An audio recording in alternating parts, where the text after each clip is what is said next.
Bom, gente, 10h11, acho que a gente já pode ir começando. Estamos aí com a galera chegando, as pessoas vão entrando mesmo. Queria agradecer Nina e Paulo por toparem esse encontro.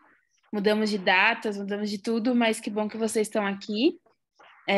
A gente está gravando, depois a gente vai subir no YouTube para todo mundo ter acesso, poder assistir, enfim, e mandar um resuminho depois para quem se inscreveu e para a rede da É Nós. Esse é o Redação Aberta 35, a gente vai falar sobre o PL da fake news e os seus impactos para os jornalistas locais, enfim, a entender como as políticas públicas impactam, né, o jornalismo independente, o que muda, o que não muda, quais são os medos e as aflições. E gostaria de começar chamando o Paulo para se apresentar e para trazer um pouco aí desse histórico, tanto do PL quanto do Marco Civil da internet. Obrigada, bem-vindo, Bom, Paulo. que agradeço, Isabela, a oportunidade. Fico, fiquei muito lisonjeado com o convite para poder falar com vocês aqui da Enóis. E é sempre uma, uma satisfação para mim poder usar desse meu conhecimento, esses temas que eu estudo e em relação aos quais eu faço as minhas intervenções políticas, né, as minhas incidências, para poder, enfim, falar para pessoas em geral, né? Eu acho que esse é o grande papel assim de um de quem lida com conhecimento na academia. Então quero primeiramente pedir licença aqui, né, aos nossos mais velhos, pedir a proteção e a atenção aqui também das pessoas mais jovens, para poder, enfim, começar essa minha fala a respeito do projeto de lei, o 2630 de 2020, conhecido aí como projeto de lei das fake news, e entender, né, como que ele se relaciona com essa questão da remuneração de jornalistas, tendo como assunto a regulamentação das plataformas digitais. Por que esse PL ficou conhecido como projeto de lei das fake news, né? Acho que essa é uma primeira pergunta super válida. Porque ele surgiu em 2020, no dia 1º de abril de 2020, quando ele foi apresentado pela primeira vez. E aquela época, a pandemia tinha sido declarada pela OMS no dia 11 de março, e no comecinho de abril circulavam muitos vídeos, muitos textos, muitas imagens com informações inverídicas a respeito dos efeitos do enfrentamento à pandemia. Então, teve um vídeo que à época circulou bastante, que falava de um desabastecimento numa central de abastecimentos, né, um CEASA em São Paulo. E, na verdade, era um vídeo antigo de Santa Catarina, referente a uma enchente, e na época um estabelecimento ficou sem alimentos. Mas a narração mudava o local, mudava o momento e mudava a causa daquele acontecimento. Eram vários eventos dessa maneira, desse tipo, que nem sempre conseguiam, né, ter o mesmo alcance em relação aos desmentidos. E aí, pela preocupação, o gabinete compartilhado, né, composto de 2 pessoas na Câmara dos Deputados e uma pessoa no Senado, o senador Alessandro Vieira e a deputada Tabata Amaral e o deputado Felipe Rigoni, apresentaram o mesmo texto no dia 1º de abril na Câmara e no dia 3 de abril no Senado. Esse texto foi alvo de muitas críticas e ele foi melhorado e foi apresentado na Câmara dos Deputados ainda no final de abril e no Senado também, ainda no final de abril, já com o número, né? Naquela época, as comissões não estavam funcionando, a Câmara, o Senado, o Congresso, estava tudo fechado por conta do isolamento, né, do distanciamento social. Então, não tinha nem como designar a relatoria, não tinha como designar ninguém para poder relatar, para poder compor as comissões, não tinha reunião de parlamentares em torno do evento. E, por conta disso, coube aos relatores apresentar uma nova versão do relatório. E aí, na sequência, então, a Câmara dos Deputados, os parlamentares chegaram a apresentar uma quinta versão, mas o que foi para frente mesmo foi no Senado, onde ele chegou a ser aprovado no dia 30 de junho.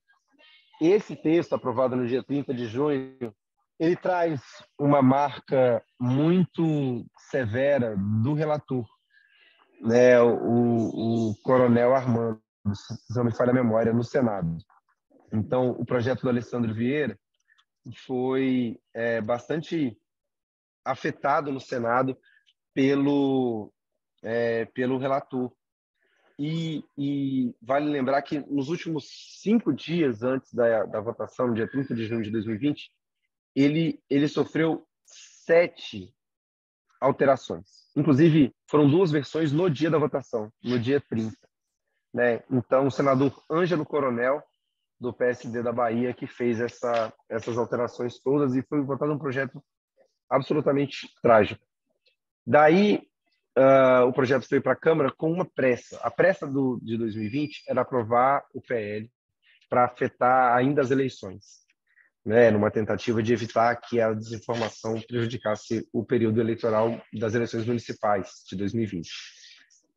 Quando se confirmou que não ia dar tempo dessa aprovação ser implementada para as eleições, o projeto pisou no freio na Câmara, e na Câmara dos Deputados houve uma série de audiências, depois foi formado um grupo de trabalho, e aí então o projeto de lei passou a ser debatido a partir sobre os cuidados do deputado Orlando Silva, numa dinâmica que não é usual do grupo de trabalho na Câmara, lembrando que não tinha comissões. E aí, na sequência, foi apresentado no final de 2021 um relatório. Então, o grupo de trabalho falou, aquele projeto ruim do Senado ele pode ser melhorado assim, em função dos vários debates que foram realizados na Câmara dos Deputados, né, audiências online, seminário internacional, etc. Em 2022, tentou-se votar a urgência do projeto por um combinado no Congresso Nacional de que só seriam votados durante a pandemia projetos com urgência. Não foi aprovada a urgência em 2022. Em 2023, com o 8 de janeiro e os ataques, a intensificação dos ataques nas escolas, o projeto é de novo colocado em pauta, é votada a urgência, e aí a gente está parado nessa questão. Mesmo tendo sido aprovada a urgência, o projeto ainda não andou. Esse é o cenário, né, do projeto de lei, cujo nome verdadeiro é Lei de Liberdade, Responsabilidade e Transparência na Internet. Qual que é a ideia? A ideia é de que as plataformas elas fazem moderação dos conteúdos que a gente publica, mas essa moderação leva em conta interesses comerciais. Essa moderação leva em conta, eventualmente, violação de direito autoral, mas falta transparência. Quem nunca teve um post que caiu, um perfil que foi removido, sem saber muito bem, e depois ele volta e a gente não sabe também muito bem porque voltou. Falta essa transparência, então falta um pouco da nossa liberdade de poder saber o que publicar e o que não publicar. Né? A gente pode publicar palavrão, tem muita gente que substitui as letras do palavrão para poder burlar os filtros, etc. Além da questão da liberdade, né? E não é só para falar palavrão, mas liberdade para criticar alguém, presidente, liberdade para criticar uma empresa, liberdade para criticar, enfim, para exercer a nossa liberdade de expressão sem censura. Né? A ideia é que, com transparência, as pessoas vão ser livres para saber, de fato, o que elas podem ou não fazer de acordo com as regras das plataformas, que aí passam a ter que ser mais responsabilizadas por, eventualmente, não cumprir as suas próprias regras, né? Que esse é um problema hoje. Quando as plataformas não cumprem as suas próprias regras, a gente não tem condição de saber, porque elas não dizem qual aspecto da regra teria sido descumprido ou não. Nesse cenário, o PL das Fake News trata também, porque tem uma questão jornalística envolvida nas notícias falsas, ele trata de como as plataformas digitais vão se relacionar comercialmente ou financeiramente, economicamente, com o jornalismo. A gente vem de uma crise do jornalismo que é mundial, não é só nacional, uma crise do jornalismo em papel, uma crise do jornalismo online, modelos como o BuzzFeed, né, que veio para o Brasil e não está mais no Brasil, por exemplo. Então, a gente vai falar de remuneração, né? Então, quando alguém me manda uma notícia pelo WhatsApp, eu não abro a notícia porque o WhatsApp já puxa parte do conteúdo, ou pelo Telegram, ou no Google, quando eu procuro o título da notícia, ele já me dá um resumo da notícia. Enfim, no Twitter, né, quando alguém destrincha a notícia ali, eu não clico na notícia, eu não entro no site do jornal, eu não rendo audiência para o site do jornal. E o jornal tem que ser remunerado pelo Facebook, pelo Instagram, etc. De quem é a responsabilidade ou a titularidade com relação a essa publicação? Quer dizer, qual jornal pode se opor, qual meio de comunicação, qual jornalista, quem vai poder dizer que um determinado conteúdo pode ou não pode ser replicado num outro determinado site? E a questão de se responsabilizar em plataformas digitais também nesse aspecto financeiro, eventualmente. Esse debate não existe só no Brasil, esse debate existe em todo o mundo, né? A gente tem na Austrália uma lei que tem sido divulgada, né, para a remuneração das empresas de mídia como sendo uma lei exemplar, mas essa lei gerou lá 200 milhões para os veículos de imprensa,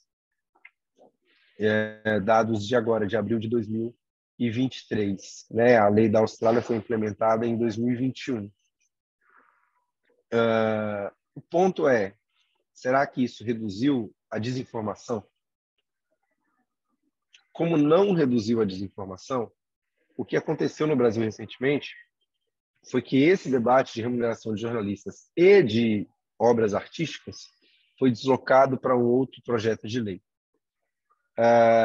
E aí entra, né, uma discussão, desloca, isso enfraquece o projeto ou mantém, mas no Brasil, né, a gente tem a ABERT, a ANER, a NJ, que representam os veículos de mídia, como o Globo, Folha, eles querem que o modelo fique no 2630, né, uma prioridade do Poder Executivo. Então tem isso, esse pioneirismo da Austrália, um modelo que determina que os veículos negociem de forma individual ou coletiva com as plataformas o pagamento desse conteúdo jornalístico. E aí pode ter até arbitragem, se não tiver consenso.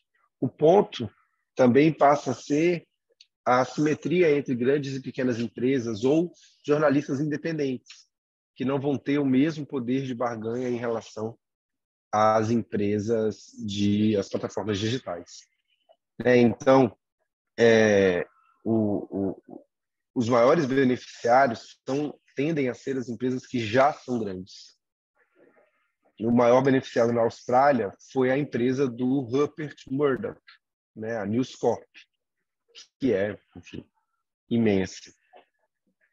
Então, né, quase todos os veículos habilitados na Austrália fecharam acordo, inclusive os menores, mas a gente tem um crescimento da diferença entre eles. São questões que envolvem diversos problemas abstratos e muitos problemas concretos que não têm tido exatamente o melhor dimensionamento. Né? A gente não tem conseguido ter dados concretos sobre quanto que os pequenos jornais perderam ou ganharam, os grandes jornais perderam ou ganharam. Acho que isso é um aspecto muito importante que a gente precisa levar em conta. E registro que, por parte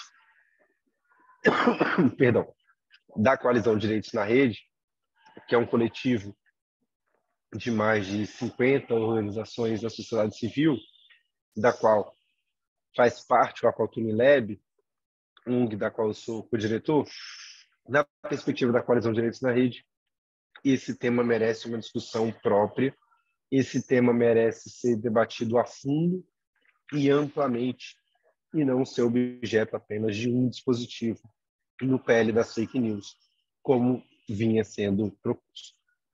É isso.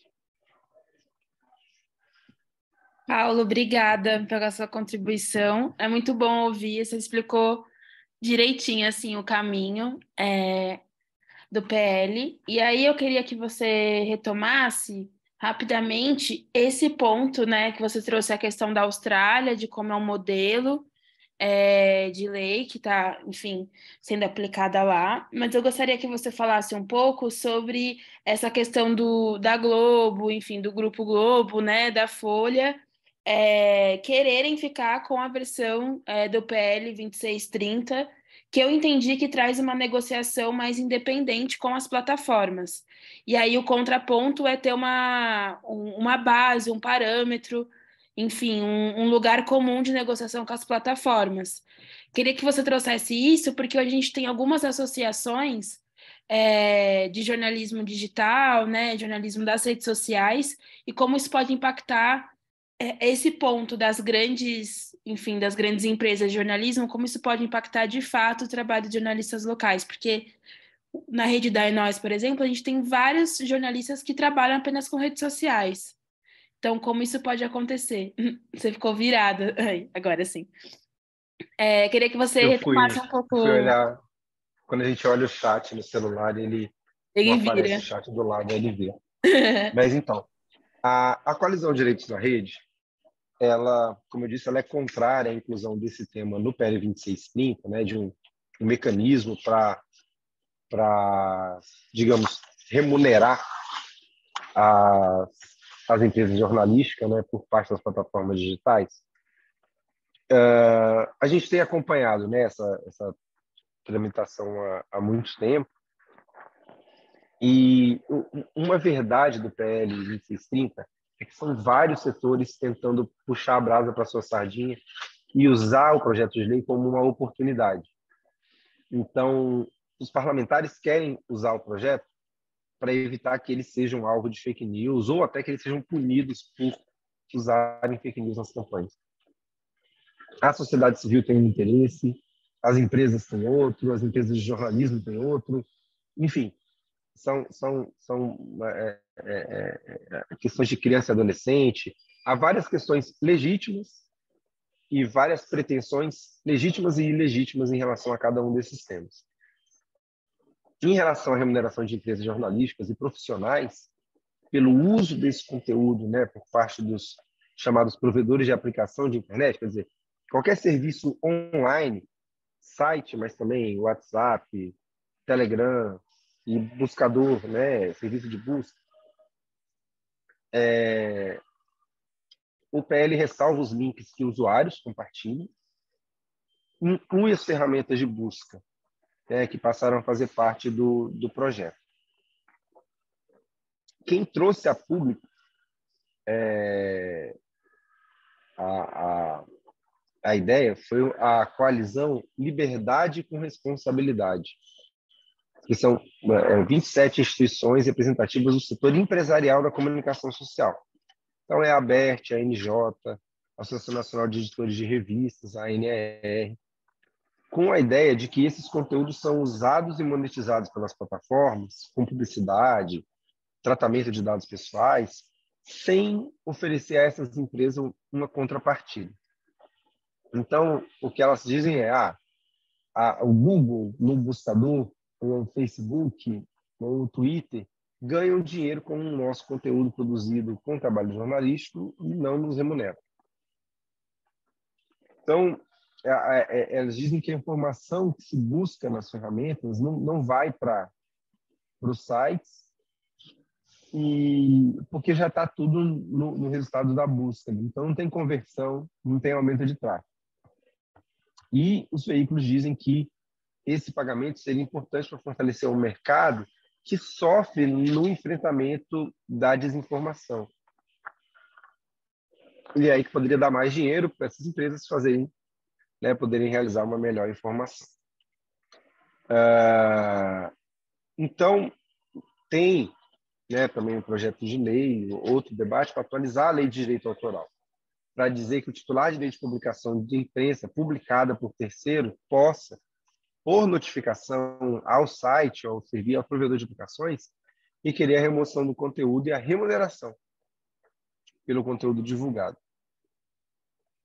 E aí ele poderia ser responsabilizado solidariamente, né, pela veiculação desautorizada, com uma remuneração aos titulares que exerceram seus direitos individualmente ou às associações que congregam esses titulares. Então, a coalizão entende, né, que, enfim, tem um cenário internacional que requer, na Europa, por exemplo, que as plataformas firmem acordos de licenciamento com músicos, com autores, escritores para o ambiente digital, para forçar sites e redes sociais que lidam com conteúdo de terceiro a serem proativos na remoção de material protegido por direito autoral, em vez de esperar reclamação, elas fariam algo antes, com exceções, né, para citação, crítica, paródia, interpretação. A diretiva muda o regime de responsabilidade de intermediários que já existia na Europa, e aí páginas e redes sociais ficam mais diretamente encarregadas pelo que elas veiculam. Nos Estados Unidos, o padrão é que as plataformas somente são responsabilizadas por conteúdos que violam direito autoral. Então, são cenários diferentes. Na Austrália, a lei veio do debate da concorrência, né, que é o mesmo contexto do Parlamento Europeu. Na Espanha, na França, né, e então não era uma questão de direito autoral. E aí na Austrália determinou que o Facebook tem que compensar os veículos de mídia pelas perdas de dinheiro publicitário que teriam sido então abocanhados por essas duas empresas. Essa decisão foi da Comissão Australiana de Concorrência e Consumo, depois de 18 meses de debate, por entender que era impossível as empresas chegarem a um acordo durante o processo de negociação e vai ser implementado por um código de conduta, ou veio a ser implementada por um código de conduta. No Brasil, a FENAGE tem essa proposta de taxação das empresas por uma contribuição de intervenção do domínio econômico para destinar os recursos ao Fundo de Apoio e Fomento ao Jornalismo e aos jornalistas. O fundo ainda precisaria ser criado por uma gestão pública, autonomia para destinar recursos para a produção jornalística de empresas públicas, privadas e jornalistas independentes.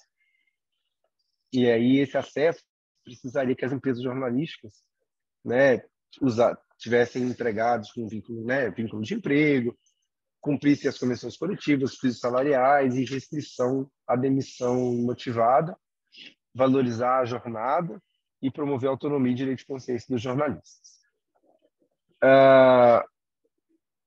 Aí Google e Facebook não gostaram, né? O problema é que assim, isso poderia levar a uma redução do volume de notícias em circulação, uma redução da diversidade de fontes, porque a tendência é remunerar mais as empresas maiores, e um aumento da censura privada, porque as empresas, para não pagar por conteúdo, elas poderiam filtrar conteúdos mais rigorosos e aceitar os conteúdos ruins, né? E aí, enfim, o PL poderia fortalecer as plataformas e fortalecer a desinformação, os conteúdos mais animadores das conversas, digamos assim. E aí o primeiro passo é entender, né, o que é jornalismo, o que é conteúdo jornalístico, sem ser diploma, o que é empresa jornalística. Né? A proposta não deixa claro. Se você tem uma consultoria que faz um podcast, isso é uma empresa jornalística? Um segundo problema é estabelecer como operacionalizar essa diretriz. Quem vai fiscalizar isso? Se teve pagamento ou não teve, se teve multa, não teve. E aí o PL também não enfrenta como que fica o direito autoral nessa história, né? Então, ficou um comando genérico, proposto pela coalizão Liberdade com Responsabilidade, mas que pode ser muito danosa para o debate desse tema, né, que precisa acontecer no Brasil.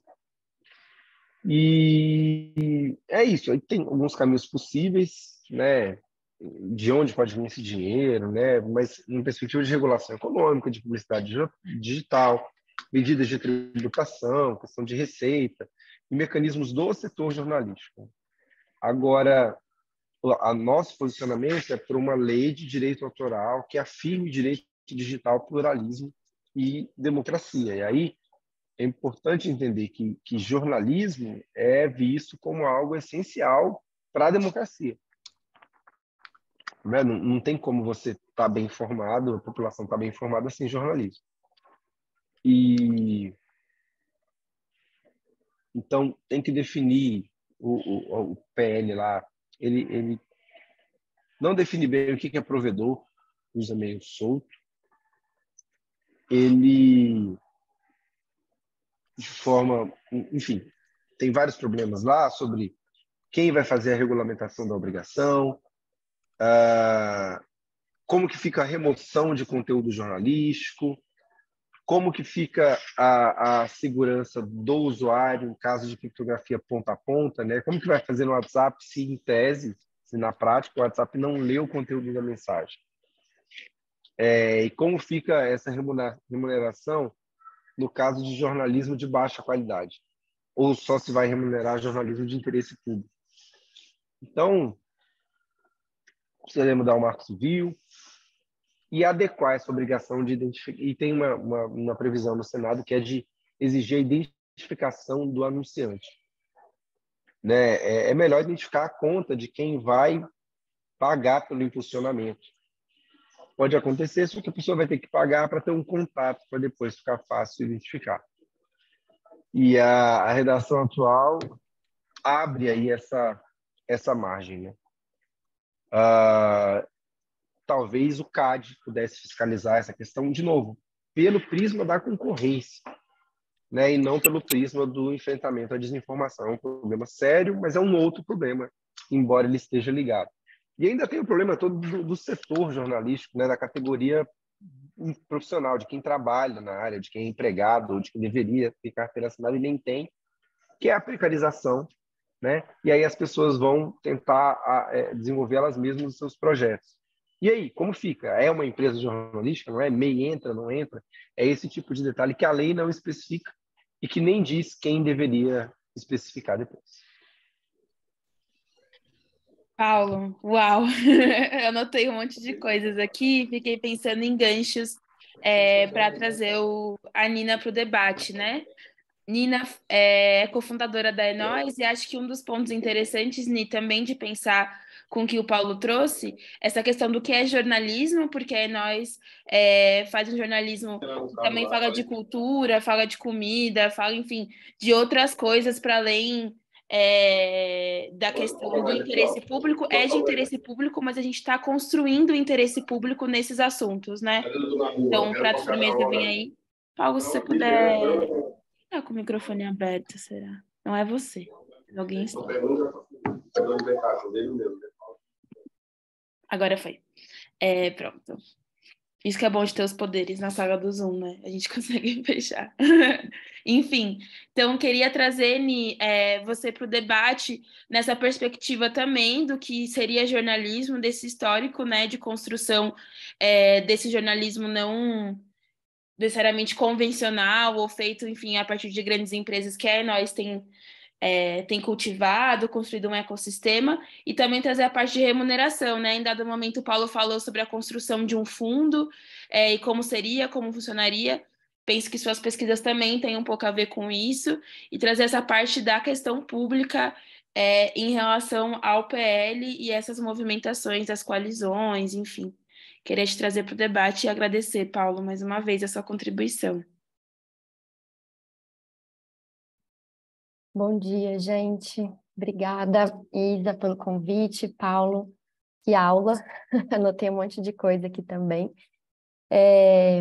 Eu acho que eu queria começar um pouco trazendo uma pergunta, que eu acho que o Paulo ele toca nesse assunto, e eu acho que também para a gente refletir juntos aqui, que é: será que mais dinheiro significa menos desinformação, né? Porque eu acho que toda a defesa que é feita, né, em relação à existência, à necessidade do jornalismo atuante, tem um pouco a ver com essa pergunta, né? A gente está vivendo aí já há um bom tempo essa crise, né, que o jornalismo carrega, as redes sociais fazendo emergir essa necessidade da gente pensar protocolos e pensar soluções para que a gente consiga minimamente garantir direitos, né, e o Estado democrático, de alguma forma, também. E aí eu fico muito pensando nessa pergunta, né? Quando a gente fala assim, precisamos de mais dinheiro para o jornalismo, será que, do jeito que a gente está pensando, isso significa que a gente vai estar conseguindo o resultado que a gente precisa no final, né? Que é reduzir essa quantidade de desinformação e esse contexto em que a gente está, né? Porque se a gente pega, por exemplo, a quantidade de municípios que não têm jornais, a gente está falando de 50% dos municípios brasileiros que não tem um jornal local, né? Não tem uma cobertura da prefeitura, da Câmara, e aí quando a gente começa a ampliar, a gente fala de 1 ou 2 veículos, a gente tem 25% dos municípios que estão nesse contexto, que também, muitas vezes, e quem é de cidade pequena como eu sabe, que esses 1 ou 2 veículos, eles muitas vezes estão ligados a políticos daquela região que têm seus interesses, né? Partidos que têm seus interesses. Então, a gente está falando aí de pelo menos 75% dos municípios brasileiros que estão em contextos de desertos, né? Num sentido de que, quando a gente olha a partir dessa perspectiva de jornalismo, né? Porque esses dados são dados do Atlas da Notícia, que eles pegam o registro desses veículos, né? Fazem uma pesquisa em cima desses registros. Mas eu acredito que esse cenário é ainda pior por causa disso, né? Então, os veículos existentes não necessariamente estão cobrindo interesse, respondendo a interesses de informação dessas comunidades. Muitos veículos que têm registros também não fazem essa cobertura, apesar de estarem fazendo jornalismo, são veículos nichados, então não estão fazendo uma cobertura necessariamente do que está acontecendo, né, nas decisões políticas dentro desse município. Então, a gente tem um contexto muito problemático. E aí, quando a gente olha para o PL das fake news, o que a gente enxerga, né, isso tudo que o Paulo apontou, vai no sentido de reproduzir uma mesma lógica, né, de concentração de recursos nas mãos das mesmas empresas, né, da mesma indústria, que hoje não dá conta de resolver esse problema, que ele é estrutural no Brasil, né?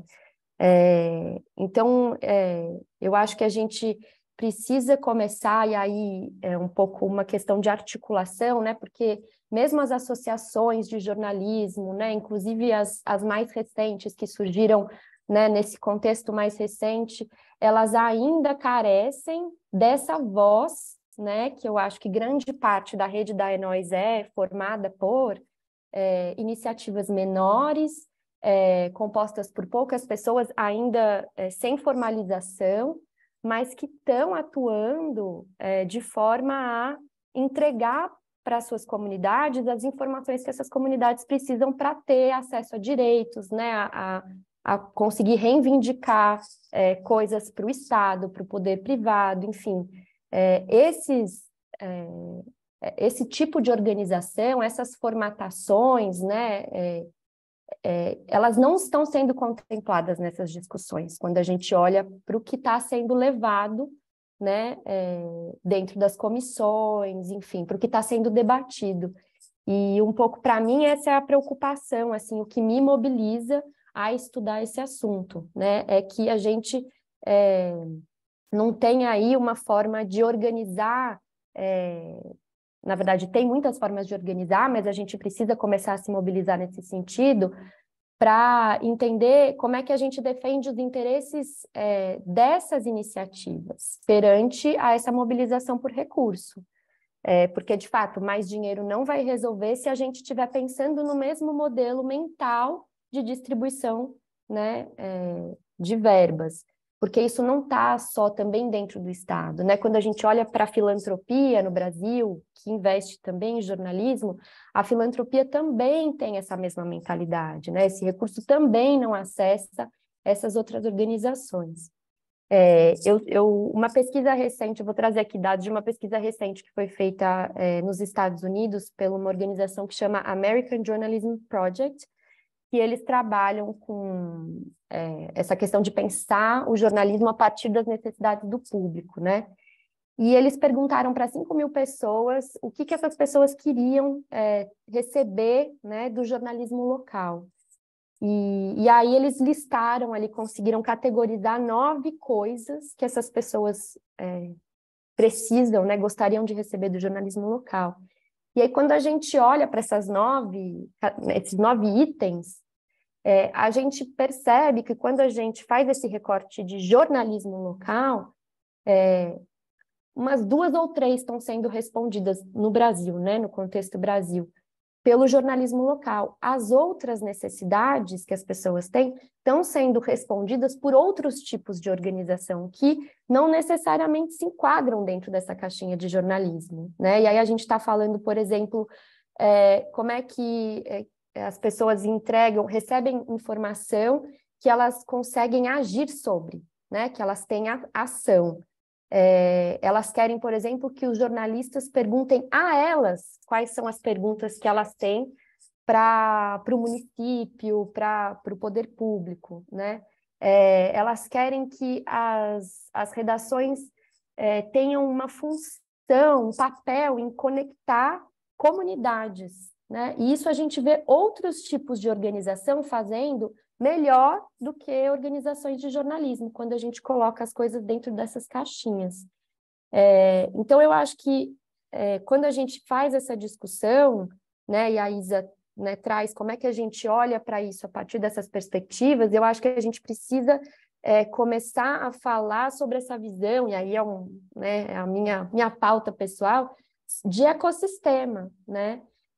Quem faz parte desse ecossistema? Que tipos de organizações que não se enquadram dentro desse quadrado que é o jornalismo, mas que estão desempenhando um papel importante de levar informação para as suas comunidades e que precisariam fazer parte dessa conversa, para que o dinheiro de fato chegue de forma mais distribuída, né? E aí eu estou falando tanto nas políticas públicas quanto o dinheiro privado, de fundações, de editais, enfim, uma série de outras fontes aí possíveis. E aí existem experiências que eu acho que são interessantes, porque daí a gente também sai... o Paulo voltou. A gente sai dessa perspectiva nacional e federal, né? Porque é muito mais difícil discutir isso quando a gente está olhando para um nível federal, mas também né, a gente já teve exemplos no Brasil que conseguiram articular esse tipo de descentralização. Então, quando a gente olha para o Programa Nacional de Cultura, por exemplo, né, que conseguiu criar um mecanismo chamado Ponto de Cultura, que fez uma distribuição, né, articulada com os territórios de recurso público, pensando a partir de como é que essas iniciativas dentro do território se mobilizam, se organizam, de como que elas precisam desse recurso. Então, a gente tem algumas experiências que já foram bem-sucedidas, né? O Ponto de Cultura, por exemplo, é uma experiência que, apesar de ter tido muitos problemas e tem várias questões que a gente precisa discutir em cima dele, né? E aí também queria ouvir o Paulo em relação a isso, mas é um modelo que ele é replicado, inclusive, em outros países da América Latina, como forma de descentralização do recurso, pensando na diversidade, né, das iniciativas que precisam de suporte para existir, né? E aí a gente, quando a gente pensa dessa forma, eu também queria trazer um outro ponto que eu acho que é conceitual e que é importante, que tem a ver como é que a gente olha para a informação, né? O Paulo disse, o jornalismo precisa ser enxergado como um pilar, né, da democracia, né, que ajuda a construir processos democráticos. Só que, quando a gente fala de jornalismo, muitas vezes o que a gente está lidando ali é a indústria, né? E a indústria é um mercado. A indústria tem interesses, né? A indústria precisa ter lucro, né? Como exemplo, um problema do ponto de cultura. Falo já, Fabiana. Tem alguns.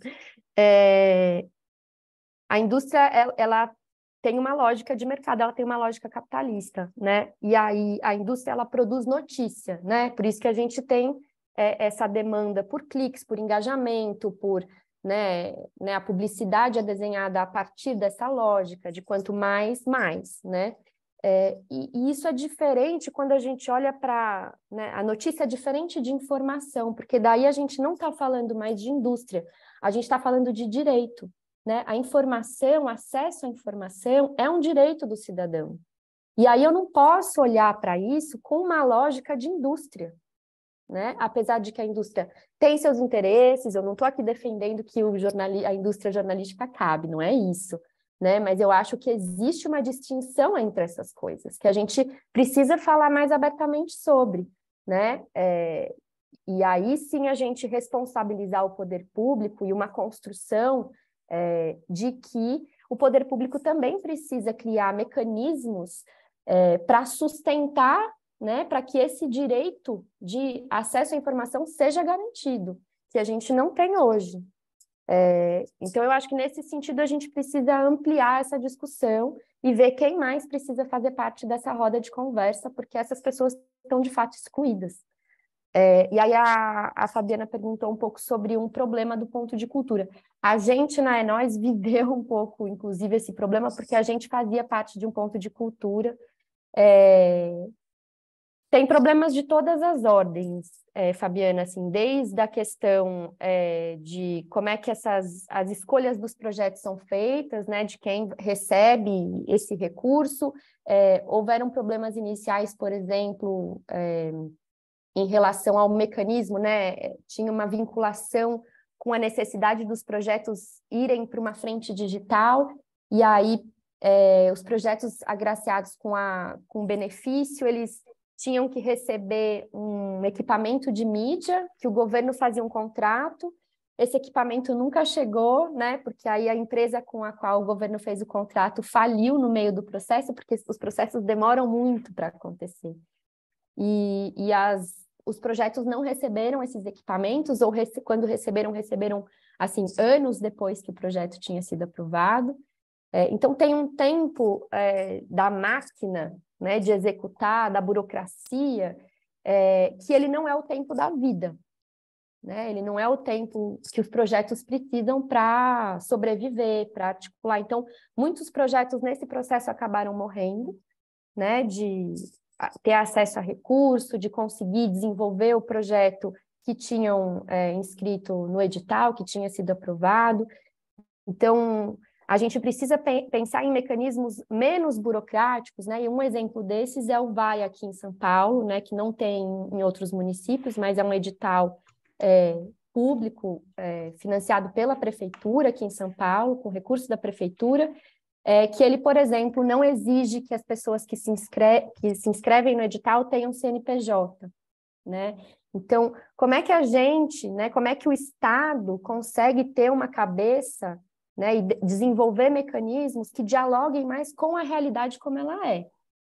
E para que a gente possa, de fato, fomentar o campo e não ser mais, né, contribuir mais com o extermínio desse próprio campo. Então, eu acho que tem essas questões que o ponto de cultura trouxe como experiência, que precisam ser melhoradas, mas ele, como um mecanismo de distribuição de recurso para o território, foi um mecanismo interessante, assim, que a gente precisava estudar, na minha opinião, estudar e discutir mais, né, como melhorar para pensar o jornalismo também a partir de uma perspectiva parecida. Não sei se o Paulo quer contribuir aí. A gente tem um problema maior no Brasil também, né?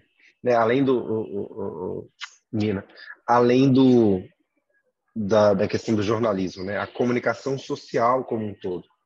E até um dos movimentos que se imaginou que pudesse ser resolvido esse ano na mudança do mandato e não foi a mudança de direcionamento do Ministério das Comunicações, né, que de fato, desde 96, 97, tem sido o Ministério das Telecomunicações. Ele trata muito de rádio, TV e imprensa e telefonia, mas ele não trata propriamente do direito à comunicação, né, que vai muito além desses veículos institucionais, esses veículos empresariais ou públicos. E vira meio que uma antessala da Anatel, que é quem executa, de fato, a política de comunicação social, a política de telecomunicações no Brasil. E a gente fica meio sem direcionamento com relação a Cadê a política nacional de fomento ao jornalismo local? Cadê a política nacional de fomento? Né? Beleza, não precisa ter diploma de jornalismo, mas capacitações e preparações e construção de público leitor crítico e de remuneração dos veículos, das pessoas. Isso é muito maior do que a internet. Né? Eu costumo dizer que a internet ela escancara essa ferida, mas não adianta pôr um band-aid. É uma ferida enorme, é uma ferida profunda. Né? Ela precisa de mais cuidado. Né? Você fala dos pontos de cultura, tem um traço característico dessas políticas criativas da década de 2000, né? Uma ideia boa que foi feita do jeito que dava, e isso trouxe muitos problemas, e quando ela precisou ser institucionalizada, faltou força dentro do próprio governo para ela crescer, para resolver os problemas já identificados, para ela enfrentar novos problemas, né? Para ela avançar em mais pontos de cultura. Tinha uma filosofia maravilhosa do Duin cultural, né? Do Gilberto Gil, de ponto de cultura, que é para você apertar aquele lugarzinho que vai fazer circular a cultura e isso ir se espalhando. Né? Então, você fomentar com uma estação multimídia, né? Hoje seria um notebook, né? Mas era um computador, caixa de som, monitor e etc. Para as pessoas fazerem qualquer coisa cultural. Podia ser fazer vídeo, podia fazer... Então, uma política pública que tinha tudo para ter tido décadas de continuidade e que não teve a força dentro do próprio governo à época e depois foi absolutamente descontinuada e hoje, né, ficou na memória de algumas pessoas que conseguiram, né, se acelerar pontualmente com aquilo, mas não virou de fato uma política pública, né? Dá para a gente comparar com uma iniciativa do esporte que gera 2, 3 medalhistas olímpicos e que na edição seguinte não tem mais ninguém, né, que vai nem disputar a Olimpíada. Então, a gente precisa muito discutir a cultura no Brasil. Eu que trabalhei na elaboração do marco civil da internet, né, eu ouvi repetidas vezes as pessoas dizendo que a gente carecia no Brasil de um marco, por exemplo, da educação. Né? Falta a gente rediscutir nacionalmente a política de educação. Embora ela tenha a lei de diretrizes e bases, ela é uma lei desconhecida, digamos assim, das pessoas que são destinatárias. E a gente não tem nada parecido em termos de comunicação social, né? Nem isso. Né? O que a gente teve no Brasil de grande mudança nesse cenário, assim, desde a queda da ditadura, foi a declaração de não recepção, né, de inconstitucionalidade da lei de imprensa, que trazia resquícios do período ditatorial, né, da ditadura militar. Então, falta proposição, falta criação, falta construção. E acho que do jeito que está sendo feito esse debate no PL, é um band-aid numa grande ferida. Assim, o band-aid está errado, mas não é que não precisa cuidar da ferida, né? Não, tem que cuidar da ferida, mas aí tem que dar atenção de verdade. Né? E as empresas hoje estão se aproveitando para fazer uma disputa de mercado. Né? Os grandes veículos de comunicação perderam dinheiro com o fluxo do dinheiro publicitário para as empresas de mídia, e tem uma demanda antiga para as empresas de telefonia. Né? O Facebook ganha muito dinheiro, as pessoas para se conectar ao Facebook têm que usar a rede da TIM, da Vivo, da Claro. E a TIM, a Vivo e a Claro não ganham esse dinheiro do Facebook, então tem essa demanda também que se transfere agora para o jornalismo, mas que não desse jeito não vai solucionar nem a desinformação, nem a construção de público leitor mais capacitado e nem o incremento, o enriquecimento do nosso, enfim, cenário de comunicação social. E a Sara abriu. Quer fazer uma pergunta, Sara? Não, eu até tenho um comentário para acrescentar, mas prefiro que vocês falem primeiro. Não, manda ver. Pode Manda fazer, ver, Sara. gente. Pode fazer. Não, é porque toda essa discussão tem muito a ver com a minha trajetória acadêmica, com a minha dissertação de mestrado também, na qual eu estudei a representação do feminicídio num veículo hegemônico, né, no G1, e no Brasil de fato. E aí eu mobilizei algumas características da análise do discurso, da linguística, para poder entender, e a minha hipótese era que o Brasil de fato aprofundaria na discussão sobre o machismo, sobre as lutas das mulheres, e que o G1 teria uma visão talvez mais superficial por várias coisas que eu analisei nesses dois veículos. Eu constatei que era mais ou menos isso, mas toda essa discussão de financiamento, né, de jornalismo alternativo, da diversidade, da pluralidade da comunicação, esbarra em muitos pontos que eu analisei, e igual vocês estão falando sobre essa questão de fake news, né? Além de discutir uma legislação que seja eficaz contra isso, eu me pergunto sempre em que momento as pessoas vão falar sobre políticas públicas para que a população, de maneira geral, saiba educar o seu olhar para o que está consumindo, né? Porque essa propagação aí de fake news que quase desencadeou um problema de saúde mental coletiva, né? A gente viu coisas absurdas, tipo, galera apontando o telefone para o céu com luz para os ETs. Enfim, e tudo isso tem muita relação com as pessoas de repente você tem um acesso irrestrito a milhares de informação, de milhares de veículos, dos quais você não tem nenhum critério crítico para poder avaliar o que faz sentido e o que não faz sentido. E até no mestrado a gente discutiu essa questão do ponto de vista da educação, né? Dessas novas mídias perante as crianças e adolescentes na escola, né? Que aqui esse modelo de escola tradicional, com quadro, lousa verde, professora falando, é incapaz de prender a atenção de um aluno que vive inserido em tela de celular vendo vídeo no YouTube. Então, esse ponto eu acho um ponto relevante, né, que o Paulo bem mencionou aí sobre o Ministério da Telecomunicação e para onde ele está voltado e o que ele está deixando de olhar. Eu sempre penso em como podem ser fomentadas políticas públicas de ensinar, sabe? Tipo, de políticas para educar as pessoas para consumo de mídia, né? Para consumo dos veículos e tudo mais. Eu acho esse ponto muito relevante. E o outro problema que eu vi na minha dissertação, né, na hora que eu fui analisar a G1 e Brasil de Fato, que eu também falei sobre mídia tradicional, mídia hegemônica, mídia contra-hegemônica, que apesar de estar previsto, né, na Constituição que a comunicação é um direito de toda pessoa, a comunicação é simplesmente uma empresa no Brasil, de forma geral. Então, a gente tem aí o conglomerado Globo, que é o 17º maior do mundo, e vários outros que têm uma força muito grande e que têm um recurso financeiro muito grande, e que vão acabar atuando em certo nível como se fosse uma empresa, né? Ao mesmo tempo que eles têm um nível de responsabilidade com o que eles estão dizendo, obviamente não é que eles vão sair falando qualquer coisa, mas eles vão deixar de falar muitas coisas desde que o cara que patrocina eles não quer que fale sobre determinado assunto. E esses veículos alternativos vão sendo cada vez mais espremidos, pelo que a Nina falou, né? A dificuldade de captar recurso. Às vezes, o tempo que você consegue captar o recurso não é o tempo necessário para você gerir o projeto em paralelo. E aí vai se formando coisas inviáveis. Então, por exemplo, eu queria trabalhar com o conceito da linguística de corpos, fazendo um corpus pequeno. E aí eu queria analisar, tipo, 150 notícias.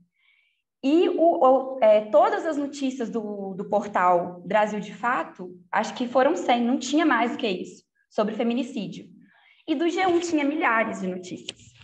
Então eu tive que reduzir meu corpus, porque era incomparável a quantidade de conteúdo sobre feminicídio que o Brasil de Fato conseguia produzir perante o Brasil de Fato, né? Que eu nem se configura assim como... É só um veículo mais à esquerda, né? Mais contra-hegemônico, mas também é um veículo, de certa forma, consolidado. Nem sei se ele entra aí tanto no jornalismo colaborativo, né? Uma coisa mais assim. Então, eu acho que a gente tem esses dois problemas, essa contradição entre comunicação ser uma empresa no Brasil e cada vez mais, né? Tem a questão o Paulo mencionou também, a questão do marketing, né? Então, os grandes veículos estão tendo que se adaptar a uma linguagem de produção de conteúdo, analista de conteúdo. Esses dias me candidatei para uma vaga do Estadão, que era tipo analista de conteúdo, que é o que eu faço trabalhando com marketing. Então, eles estão tendo que migrar para essa pegada mais comercial, porque senão as empresas de marketing vão tomar toda a área da comunicação para elas. E essa falta de financiamento, né? Esse retardo aí do financiamento para o jornalismo diverso. São coisas que que como jornalista, como pessoa que estudou, né, o discurso hegemônico, o discurso contra-hegemônico, me preocupam muito no Brasil, e eu acredito que não está tendo a devida atenção, né? Por mais que esteja sendo discutido a legislação em diversos aspectos, eu acho que não está tendo a devida atenção. Ai, desculpa, gente, eu falo muito. Imagina. Imagina. Vai lá, Ni. Eu só ia trazer um pouco, acho que essa visão, e eu não sei se o Paulo concorda, mas a internet também, né? A internet também, agora eles estão tentando colocar a internet como direito garantido na Constituição, mas quando a gente olha, né, para a operação disso, quem que tem acesso à internet, né? Para a produção de coisas. Então, assim, e aí a gente não precisa ir longe, não estou falando de ir para o norte, né? Cidades, municípios que estão mais afastados, estou falando da própria periferia de São Paulo, né? Quando a gente olha que você não tem cabeamento, né? Você não tem infraestrutura para distribuição, né? Então, você tem operadoras locais nascendo, né? A gente já escreveu sobre isso há muito tempo atrás, as pessoas dando conta ali, né, conseguindo autorização na Anatel para abrir uma operadora para conseguir fazer um cabeamento para você ter acesso à internet, porque só o que a Vivo, a Oi, enfim, as operadoras tradicionais distribuem é 3G, né? Então, quem que consegue programar coisa com 3G, né? Quem que consegue, enfim, construir a internet com 3G? Então, que tipo de acesso essas pessoas estão tendo também para poder, né, enfim, né, quando a gente pensa em auxílio emergencial, né, olhando ali o processo que a gente viveu durante a pandemia, as pessoas só podiam ter acesso ao auxílio emergencial pelo cadastro, pelo aplicativo, o que isso gerou de complicação, né? Então a gente tem uma divisão digital, aí um buraco, né, onde as pessoas de fato não conseguem acessar direitos, porque elas não têm acesso à internet. Então, como o Paulo falou, aí é um problema que ele é muito monstruoso, mas que a gente precisa começar, e aí o que eu também queria trazer um pouco para a conversa é, quando a gente olha para os direitos que foram adquiridos, né, construção do SUS, direito à moradia, enfim, a gente vê o trabalho dos movimentos sociais que se organizaram, né, para batalhar por esses direitos. E a gente não tem um movimento social da comunicação. A gente não tem um movimento social que está batalhando por esses direitos. A gente tem algumas organizações sociais que fazem esse papel, mas a gente não tem isso como um movimento social, porque, de certa forma, eu acho que a gente acredita que a gente tem um acesso mínimo, mas a gente não tem, né? Então, como é que a gente começa a discutir entre nós? Como é que a gente cria força, musculatura para transformar isso num movimento social, para começar a brigar por esses direitos de fato, né? Enquanto jornalistas, comunicadores, lideranças comunitárias que entendem a importância do acesso a esse direito que é a informação, né? E a internet como um meio para isso também. E nessa perspectiva, a questão da conectividade significativa, né, que tem sido um dos termos utilizados recentemente para dizer que não basta você ter conexão, você tem que ter uma comunicação, como disse a Nina, que você, né, não basta a gente usar o Facebook ou o Twitter, a gente tem que ter condições de tentar construir o próximo Facebook, de tentar construir o próximo Twitter, né? Isso não é possível com uma conexão de baixa qualidade. E em relação ainda apenas ao acesso, né, como uma das dimensões da inclusão digital que está em debate, ela ser qualificada como um direito constitucional, né, afirmado no texto da Constituição por emenda constitucional, para além do acesso e até a gente chegar à apropriação tecnológica, né, e o uso propriamente, a questão dos equipamentos estarem disponíveis, a gente tem visto a Anatel com uma postura de achar que está tudo bem, né? A gente tem a porcentagem de pessoas sem acesso à internet, ela estagnou, ela parou de diminuir. E falas do presidente da Anatel e de até, enfim, servidores da agência demonstram postura, uma perspectiva de que está tudo bem, de que a política tem sido realizada de forma adequada, com universalização suficiente. E assim, é muito simples entender que não está. Basta, né, a gente olhar para os números mesmo e ver quantas pessoas ainda acessam a internet só pelo celular ou só por um computador antigo. E isso faz toda a diferença, né? A gente pensar, imagina na pandemia, se você tinha uma família que tem 2 adultos e 2 crianças e tinham que ter aula e trabalhar online com 2 celulares. Não dá, tem que ter um computador. E tem que ter um computador bom que aguente, né, o Zoom, o Google Meet, etc. Então, a fibra ótica não chega em todos os lugares nas grandes cidades. Assim, há bairros em São Paulo, Rio de Janeiro, Brasília, Recife, que a fibra ótica existe, mas ela não chega naquele bairro.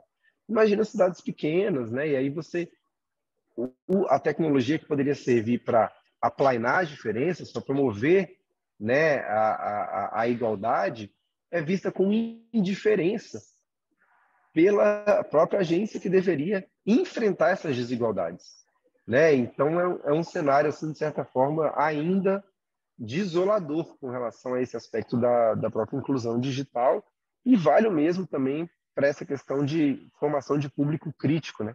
E eu quero fazer uma sugestão, que vocês conheçam os projetos da comunidade, o movimento da Wikipédia, né? Tem a galera da Wikimedia, e a gente vai ter, tem tido, né, um projeto de, a cada data comemorativa, promover a construção ou a melhoria, o aprimoramento de verbetes de mulheres em março, de pessoas negras em novembro, de povos tradicionais. Então, é esse tipo de iniciativa que permite que as pessoas, quando elas têm que construir um verbete da Wikipédia, com regras de links que sejam verificáveis, né? Então, eu quero falar da Nina. Eu não posso usar o blog da Nina para falar da Nina. Eu tenho que pegar uma notícia sobre a Nina de um outro veículo e aí eu faço referência, né? Ser uma fonte de segunda ordem, verificável. Quando as pessoas escrevem jornalismo, elas sabem avaliar o trabalho jornalístico. Quando elas escrevem um verbete, elas sabem ler melhor outro verbete. Quando você faz uma comida, você sabe comer a comida de outra pessoa e dizer se ela está boa ou se ela está ruim, pelo menos para o seu gosto. E acho que falta, né, essa postura protagonista, que, repito, a tecnologia digital permite facilmente a qualquer pessoa ser produtora de dados. Na verdade, a gente é produtor, a gente está aqui produzindo dados, né, enviando vídeos, e mesmo quem está parado, só assistindo, está produzindo dados, né, está gerando o vídeo, nem que seja com a imagem do seu nome aí no fundo preto. E é a gente ter esse protagonismo, de entender como funciona a ferramenta e saber mudar essa ferramenta. Talvez hoje a gente pudesse estar no cenário de debater como a gente está atrasado em substituir rádio amador, ou a questão das rádios comunitárias, por rádio via IP. Mas é inviável, isso é um debate absolutamente abstrato e fantasioso, porque as pessoas não têm equipamento nem para consumir a rádio online, né? É muito comum você ter redes Wi-Fi em que é bloqueado a transmissão, o streaming de qualquer conteúdo, seja de música, seja de vídeo, né? Então, a gente ainda está num cenário muito aquém do que a gente já poderia. É isso, se a gente tivesse uma política pública, de fato, voltada para esse tipo de objetivo. E aí, nesse sentido, também contribuindo, e também porque eu quero aproveitar que o Michel está aí, que a gente tem uma pessoa que tem experiências práticas sobre isso aqui no grupo. Acho que, assim, nessas pesquisas que eu tenho feito, eu estou tentando fazer um levantamento de políticas públicas a nível municipal, ou pelo menos estadual, que tiveram algum tipo de sucesso nesse sentido de fomentar esse ecossistema, né? E aí eu encontrei um projeto de lei, na verdade, que nasceu no Rio Grande do Sul, por causa de uma experiência que aconteceu em Porto Alegre com rádios comunitárias, né? Então, eles tinham ali mais ou menos cerca de 95% do recurso que era destinado da Secretaria de Comunicação, da SECOM, do Rio Grande do Sul, era destinado para os maiores grupos, lá, os 4 grupos de comunicação do Rio Grande do Sul, RBS entre eles. E aí isso sobrava cerca, né, de 5% aí para investir em outros meios, em outros veículos. E aí eles conseguiram fazer uma proposta, né, conseguiram, a partir de um experimento, de criar uma associação que aglomerava essas rádios comunitárias, eram mais de 200 rádios comunitárias, para que eles conseguissem aí juntos brigar por uma fatia maior desse recurso da SECOM. E aí eles conseguiram aprovar um projeto de lei que destinava no mínimo 20% do orçamento da Secretaria de Comunicação para projetos de comunicação comunitária e para essa associação que fazia a distribuição desse recurso. Esse projeto aconteceu, né, durante ali 2014, mais ou menos, que foi a gestão do Tarso, e depois, enfim, na mudança de gestão, ele deixou de acontecer. Mas existem, sim, apesar de poucas, né, iniciativas que estão aqui e ali conseguindo disputar um pouco esse lugar de existência mesmo, né, de que a partir do seu modelo, né, que tem muito a ver, e aí eu queria convidar o Michel para a conversa, porque durante esses 13 anos de Enóis e trabalhando com organizações, né, dentro de territórios periféricos e favelas e tal, o que a gente mais vê, Sara, são organizações de comunicação que trabalham com educação dentro desses territórios, porque eles entendem que se não há formação para a comunicação nesses processos, o próprio veículo não tem necessidade de existência, então é quase que uma etapa necessária para que a iniciativa exista dentro do território, né? E aí eu não sei se o Michel está aí, mas se ele quiser contar um pouquinho de como é que ele tem vivido isso na Rocinha, com o Fala Roça, e acho que pode ser legal.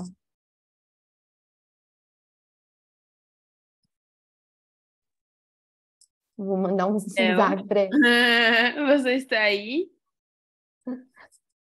Vou pedir para ele ativar o som, vamos ver se ele aparece.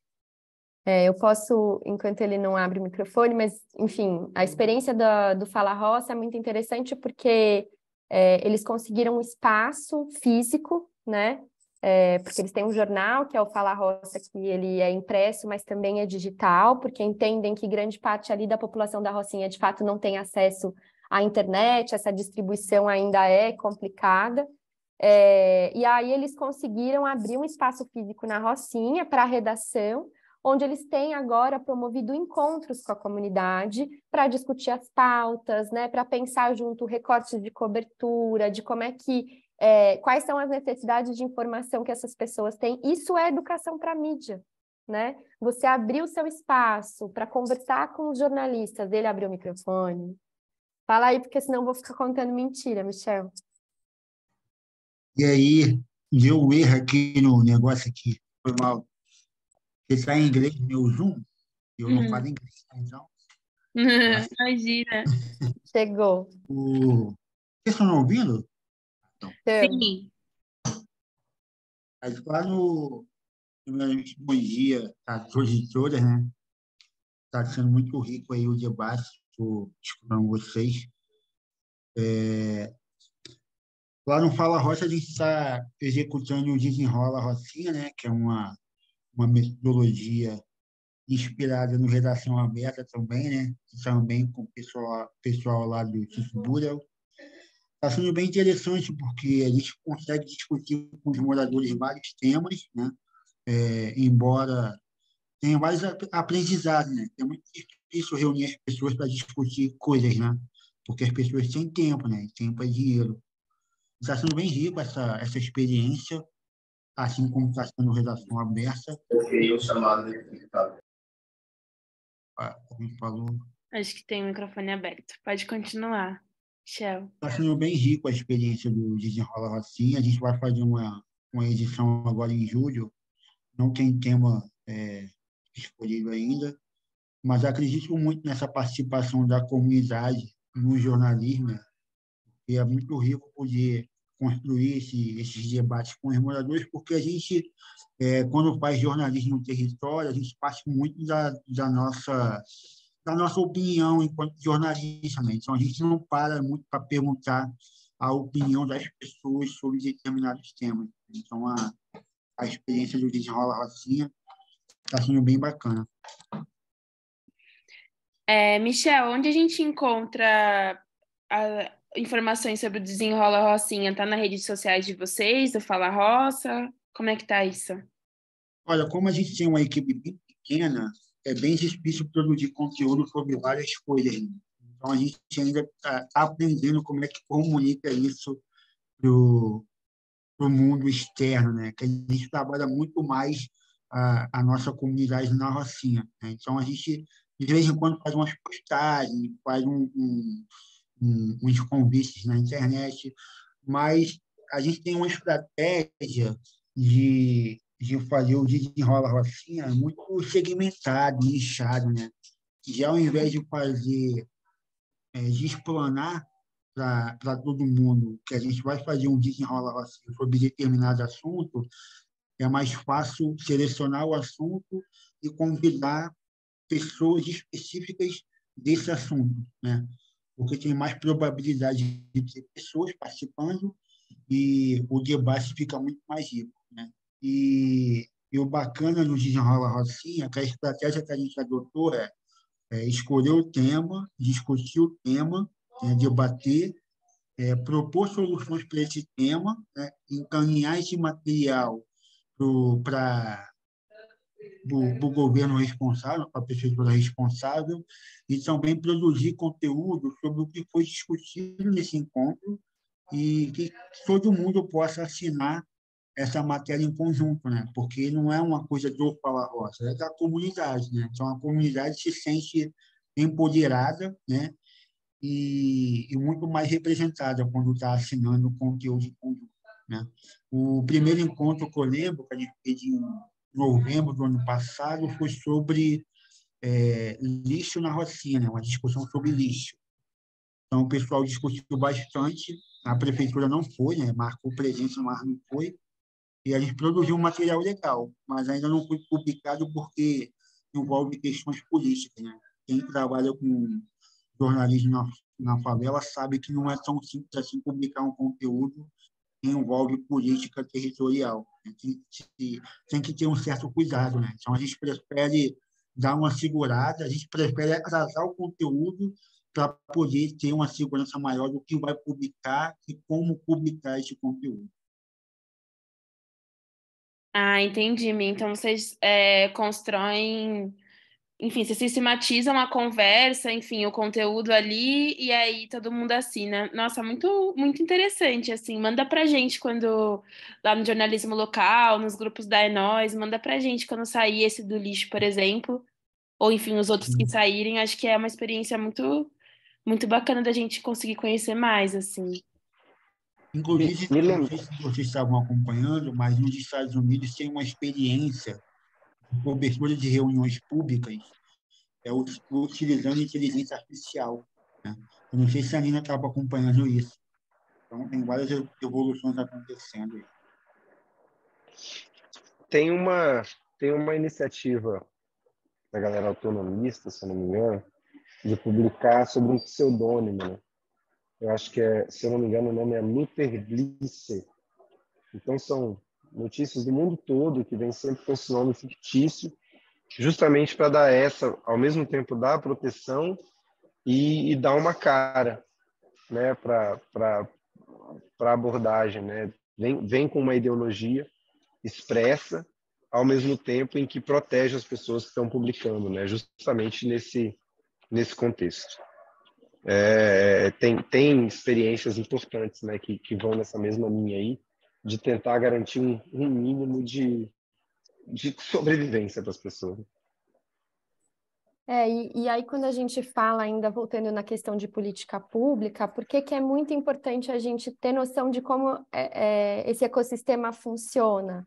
Porque se a gente não olha para essas questões, por exemplo, de segurança, né, de autonomia do jornalista dentro do território, uma política pública que não contemple isso, ela não vai estar atendendo esse público, né? Então, como é complexo a gente pensar numa política que dê conta disso. Então, por exemplo, tem o Programa de Proteção aos Defensores de Direitos Humanos, Comunicadores e Ambientalistas, né?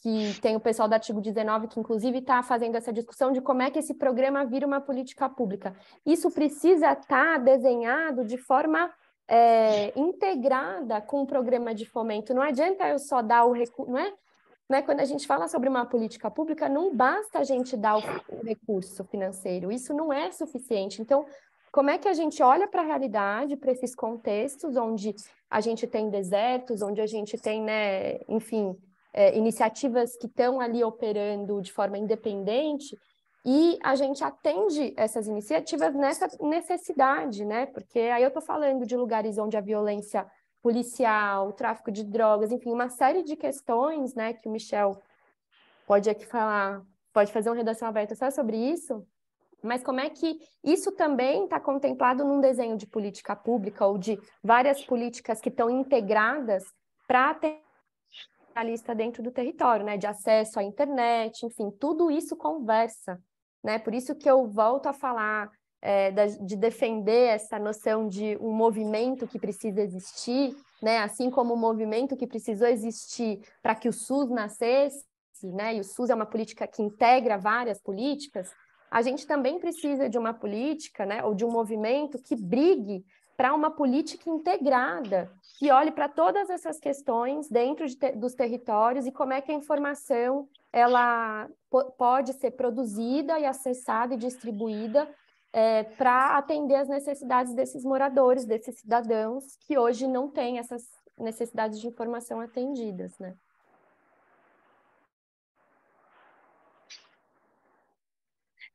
Gente, Nina, obrigada, Michel também pela colaboração. Acho que a gente pode conversar sim de trazer a experiência do Desenrola. Desenrola, né? Desenrola Rocinha, trazer a experiência do Desenrola Rocinha aqui para Redação Aberta, porque é um outro formato, né? É um outro jeito de fazer redação aberta, então acho super interessante a gente trazer e mostrar também que é possível fazer o Redação Aberta de diferentes jeitos em outros territórios, né? Que é uma coisa que a gente tem cultivado. Agradeço o Paulo também por compartilhar, por toda a aula de história, enfim, de sociologia, de tudo que a gente teve, e Nina por trazer todos esses pontos sensíveis em relação à remuneração, ao jornalismo local, esse olhar cuidadoso. Dizer que esse encontro está gravado, a gente vai postar ele no YouTube para que todo mundo tenha acesso, então vocês podem também depois mandar e-mail para o Paulo, para a Nina, perguntando. Vou pedir para eles também os materiais e, enfim, bibliografia, o que for, para compartilhar com vocês. E agradecer todo mundo que esteve aqui. E dizer que mês que vem vai ter outra redação aberta. Em breve vocês vão saber o tema. Vamos ter diversa também. Então fiquem ligados e ligadas nas redes da Enós, nos nossos canais de comunicação. Tudo é @enósconteúdo. Sigam lá. Beijo, gente. Obrigada. Tchau, gente. Obrigada.